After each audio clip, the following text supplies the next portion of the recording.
नमस्कार। आज इस वीडियो में हम सभी रुचिरा भाग द्वितीय के एकादश पाठ समवायो ही दुर्जयः का अभ्यास का अवलोकन करेंगे। पिछले वीडियो में हम सभी ने इस पाठ को भली भांति पढ़ लिया था। अभ्यासः, इसका शब्दार्थ अपने कॉपी में लिख करके, अपनी टिप्पणी पुस्तिका में लिख करके बच्चों याद करना है आपको। अभ्यास का प्रथम प्रश्न है, प्रश्नानाम उत्तराणि एक पदेन लिखत। प्रश्नों के उत्तर एक पद में लिखिए। एक पद में उत्तर देना है, जिसको अंग्रेजी में वन वर्ड आंसर कहते हैं बच्चों। वृक्षे का प्रतिवसति स्म, वृक्ष पर कौन रहती थी? तो हम लोग सब जानते हैं, एका चटका। तो एक पद में उत्तर देना है तो केवल एक पद लिखना है, चटका, बस इसका उत्तर हो गया। वृक्षस्य अधः, वृक्ष के नीचे, कः आगतः, कौन आया? तो वृक्षस्य अधः गजः आगतः, वृक्ष के नीचे हाथी आ गया था। गजः केन शाखामत्रोटयत्, गज कैसे, केन का अर्थ होता है बच्चों कैसे, शाखामत्रोटयत्, शाखा को तोड़ा था। तो उसके पास क्या होती है? सूंड, उसको संस्कृत में कहते हैं शुंडेन। शुंडेन शाखाम अत्रोटयत्, अपने सूंड से शाखा को मतलब डाली को तोड़ दिया था। काष्ठकूटः चटकाम कस्याः समीपम अनयत्, काष्ठकूट चटका को किसके समीप ले गया था? बताओ बच्चों।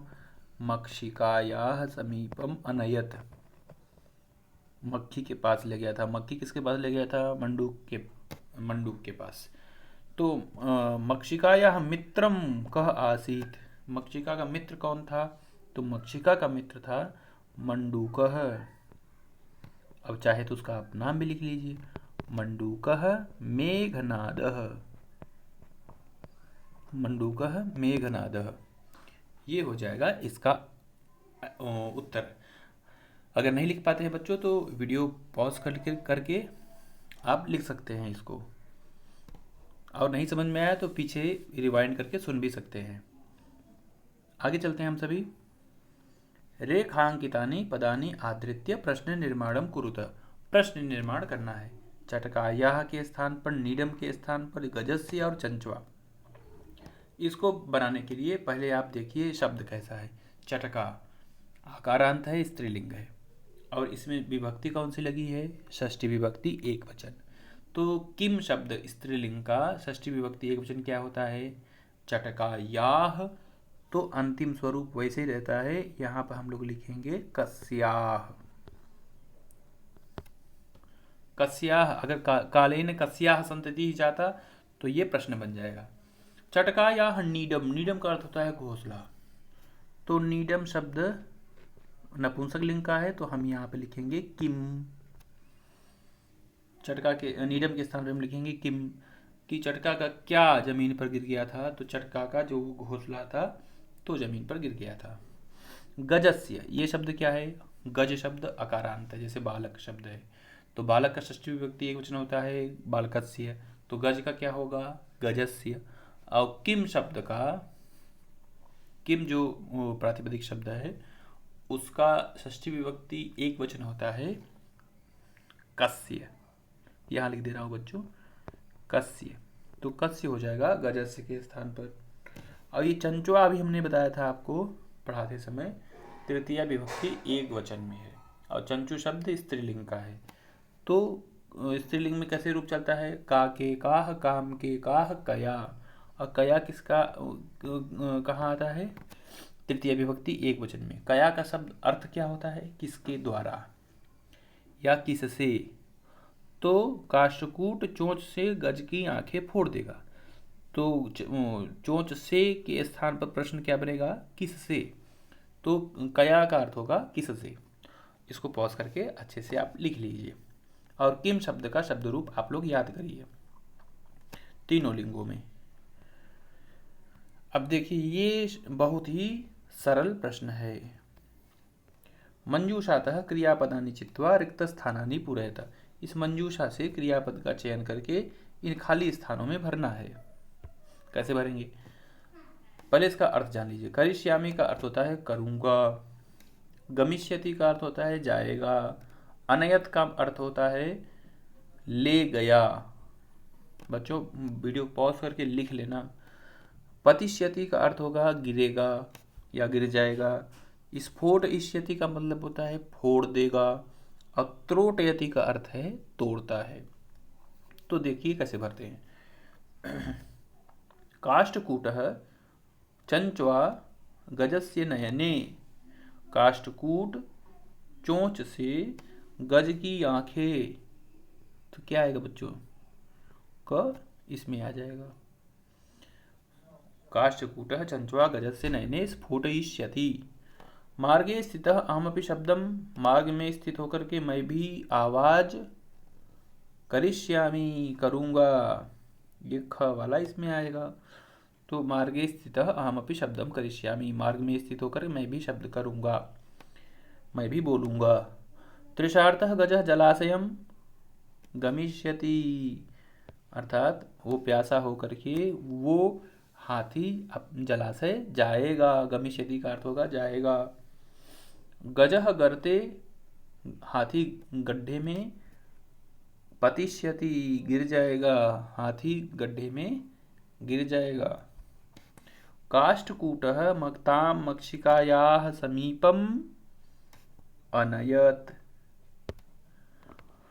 काष्ठकूट उसको मतलब चटका को मक्खी के पास ले गया। अनयत का अर्थ होगा ले गया। अब बचा क्या है? एक ही बचा है ना।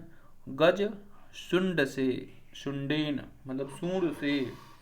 वृक्ष शाखा, वृक्ष की डाली को, डालियों को। त्रोटयति तोड़ता है। अब इस प्रकार इसको मिलाएंगे। वीडियो पीछे करिए और सारे ये जो क्रियापद लिखे हुए हैं इसका अर्थ समझिए। आगे देखते हैं बच्चों। चौथा प्रश्न। प्रश्न नाम उत्तराणी एक पदे न लिखत, एक वाक्य न लिखत, अर्थात इन प्रश्नों का उत्तर पूरे एक वाक्य में लिखना है। तो इनको आप लोग पाठ को देख करके इसका उत्तर लिखने का प्रयास करिए बच्चों। तो इससे क्या होगा कि आप अपठित जो गद्यांश आता है उसका भी उत्तर आप लिखना सीख जाएंगे। तो मैं एक दो करके दिखाता हूँ आपको। यहाँ लिखा है चटकायाः विलापम श्रुत्वा काष्ठकूटः ताम किम अपृच्छत। सबसे पहले आप इस प्रश्न में प्रश्नवाचक शब्द ढूंढिए। क्या है? किम, इसका अर्थ होता है क्या। फिर यहाँ पे क्या है? किम, इसका भी अर्थ होता है क्या। इसका भी प्रश्न है क्या? किम क्या, ये भी क्या। अब ध्यान से देखो। चटका का विलाप सुन करके काष्ठकूट उससे क्या पूछा। चटका और काष्ठकूट की वार्ता सुन करके मक्खी ने क्या बोला। मेघनाद मक्खी को क्या कहा, मेघनाद मक्खी को क्या बोला, क्या कहा। काष्ठकूट, चटका काष्ठकूट को क्या बोला। अब चटका क्या बोली, तो इसको आपको वहाँ ढूंढना है पाठ में। कैसे ढूंढेंगे? तो एक पहला देखते हैं। चटका का विलाप सुन करके काष्ठकूट ने क्या कहा। काष्ठकूट ने कहा था भद्रे किमर्थम विलपसि। लेकिन मैं दिखा दे रहा हूँ आपको कैसे हम लोग इस प्रश्न को हल करते हैं। यहाँ पर देखिए, यहाँ पर लिखा है चटकायाः विलापम श्रुत्वा काष्ठकूटः दुखेन ताम अपृच्छत। क्या पूछा था? भद्रे किमर्थम विलपसि, आप कि तुम क्यों रो रही हो। तो उत्तर कैसे लिखेंगे? यहाँ पर तस्याः के स्थान पे चटकायाः लिखेंगे। चटकायाः विलापम श्रुत्वा काष्ठकूटः नाम खगः दुखेन ताम अपृच्छत भद्रे किमर्थम विलपसि इति। बस उत्तर हो गया बच्चों। ऐसे ही आपको ढूंढना आना चाहिए। अब देखिए बच्चों दूसरा प्रश्न क्या था। चटकायाः काष्ठकूटस्य च वार्तां श्रुत्वा मक्षिका किमवदत्। मक्खी ने क्या कहा? मक्खी ने कहा था कि मेरा भी एक मित्र मंडूक मेघनाद है, उसके पास चलते हैं। हम आपको दिखा देते हैं। चटकायाः काष्ठकूटस्य च वार्तां श्रुत्वा मक्षिका अवदत्। देखो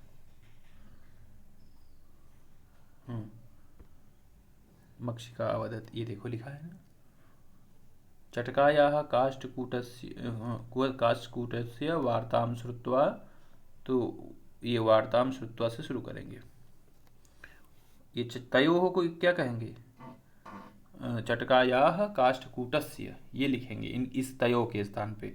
तो चटकायाः काष्ठकूटस्य वार्तां श्रुत्वा मक्षिका अवदत् ममापि मित्रं मण्डूकः मेघनादः अस्ति, शीघ्रं तमुपेत्य यथोचितं करिष्यामः। इतना लिखेंगे कि उन दोनों की बात सुन करके, किन दोनों की बात सुन करके? इन दोनों की बात सुन करके वो मक्खी बोली कि मेरा भी मित्र एक मंडूक मेघनाद है, उसके पास चल करके सारा हम लोग जैसा उचित होगा वैसा करेंगे। तो ये ऐसा उत्तर उसका लिखेंगे। फिर अगला उत्तर, ये प्रश्न यही है, मेघनादः किम अवदत्। तो मेघनाद मक्खी को क्या बोला था? तो ये बोला था कि मक्षिके, यहाँ से मक्षिके प्रथमं त्वं मध्याह्ने तस्य गजस्य करणे शब्दं कुरु, ये सब लिखेंगे कि ये मक्खी तुम पहले मध्याह्न में उस गज के कान में शब्द करो, जिससे वह अपनी आंखें बंद करके ठहर जाएगा, बैठ जाएगा। फिर अंतिम प्रश्न क्या था बच्चों? अंतिम प्रश्न है, चटका काष्ठकूटम किम अवदत्। चटका ने पहले अपने काष्ठकूट को क्या बताया था? तो चटका अवदत् करके होगा। ये देखो, चटका अवदत् काष्ठकूट को, दुष्टेन एकेन गजेन मम संतति नासिता, बस इतना ही लिखना है। चटका काष्ठकूटम अवदत् दुष्टेन एकेन गजेन मम संतति नाशिता, ये इसका उत्तर हो जाएगा। आप वीडियो रिवर्स करके भी बच्चों देख सकते हो, और जहाँ ना समझ में आए तो थोड़ा सा पीछे कर लिया करो, दोबारा देखोगे तो समझ में आ जाएगा। देखो, ये पांचवा प्रश्न अत्यंत ही सरल है बच्चों, बहुत ही सरल है, आप सबके लिए तो बहुत सरल है। कैसे करेंगे? पठिष्यति पढ़ेगा, पठिष्यतः दोनों पढ़ेंगे, पठिष्यन्ति सभी पढ़ेंगे। तो ये लिट लकार का ये धातु रूप है, भविष्य काल में चलता है, भविष्यत में। तो पतिष्यतः गिरेगा, मतलब दो गिरेंगे। तो ये पतिष्यतः है, यहाँ पठिष्यतः है, तो यहाँ पठिष्यति बना था, तो पतिष्यतः को क्या बनेगा? पतिष्यति। ये तो आप सबको स्वयं करना चाहिए बच्चों, ये आपको स्वयं करना है। पतिष्यतः के बाद क्या बनेगा इधर? पतिष्यन्ति, पतिष्यन्ति। यहाँ पर मेरी लिखावट इस पर बहुत अच्छी नहीं है बच्चों, तो आप लोग सुना भी करिए। तो पतिष्यति, पतिष्यतः, पतिष्यन्ति। आगे देखो, यहाँ मरिष्यन्ति लिखा है, तो यहाँ पे बनेगा मरिष्यति, और दूसरे में क्या बनेगा? द्विवचन में मरिष्यतः, और आगे मरिष्यन्ति लिखा ही है। उसी प्रकार ये मध्यम पुरुष का भी होगा, गमिष्यसि, गमिष्यथः, गमिष्यथ। तो यहाँ पर धाविष्यथः है, तो यहाँ पे हम लोग लिखेंगे धाविष्यसि। धाविष्यसि का मतलब होता है दौड़ोगे, दौड़ना। धाविष्यथ यहाँ लिखेंगे, तुम सभी दौड़ोगे, धाविष्यथ केवल। आगे है देखो क्रीडिष्यथ, तो यहाँ पर हम लिखेंगे क्रीडिष्यथ, बस यहाँ विसर्ग जरूर लगाएंगे। और यहाँ पे हम क्या लिखेंगे? क्रीडिष्यसि, क्रीडिष्यसि। तो इस प्रकार इसको भी हम भर देंगे। आइए अगला देखते हैं हम लोग। लेखिष्यामि, लेखिष्यावः, लेखिष्यामः।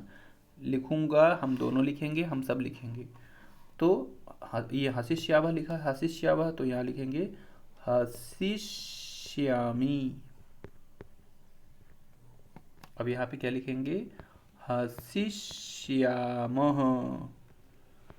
देखो यहाँ पे म है ना, यहाँ भी म रहेगा, यहाँ द्रक्ष्यामः, तो द्रक्ष्यामः का क्या बनेगा बच्चों? द्रक्ष्यावः। और इधर बनेगा द्रक्ष्यामि। द्रक्ष्यामि का मतलब होता है देखूंगा, हम दोनों देखेंगे। द्रक्ष्यामः का मतलब होगा हम सभी देखेंगे। ये है इसका, ऐसे ही उत्तर लिखना है। आप वीडियो पॉज करके लिख सकते हैं। ये देखिए, ये तो उससे भी सरल है।